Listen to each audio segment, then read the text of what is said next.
Amnesty International has accused the State of Israel of committing genocide against Palestinians in the Gaza war. The London-based human rights group said in a report published on Thursday that it had found evidence of genocidal intent on Israel's part, after reviewing months of incidents and more than 100 statements from Israeli officials. It was Amnesty's first such ruling during an active armed conflict.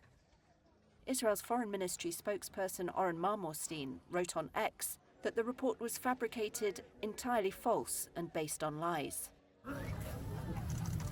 Genocide is defined by the 1948 Genocide Convention enacted in the wake of the Nazi Holocaust as, quote, acts committed with intent to destroy, in whole or in part, a national, ethnical, racial or religious group.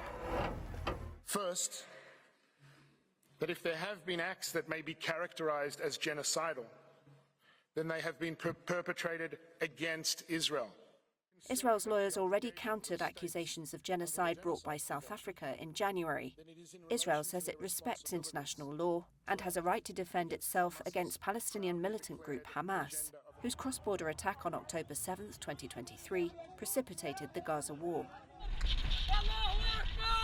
Hamas killed more than 1,200 people in Israel and took more than 250 hostages back to Gaza, according to Israeli tallies. Gaza's health ministry says Israel's military campaign since then has killed more than 44,400 Palestinians and injured many others. Gazans welcomed the Amnesty report. Iyad Abu Mustafa, at a funeral in Khan Yunis for the victims of an Israeli strike, said the international community must hold the country to account. Palestinian and UN officials say there are no safe areas left in Gaza, a tiny, densely populated and heavily built-up coastal territory.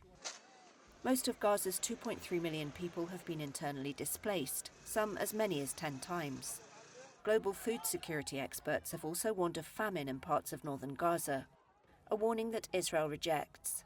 Amnesty International Secretary-General Agnes Callamard told journalists in The Hague its conclusion had not been made lightly, politically or preferentially. There is a genocide being committed, she said. There is no doubt. Amnesty said Israel and its military had committed killings and caused serious harm, and had deliberately inflicted conditions of life that were calculated to bring about a protected group's physical destruction. It urged the prosecutor of the International Criminal Court to investigate the alleged genocide. It is falsely accusing me, the democratically elected Prime Minister of the State of Israel.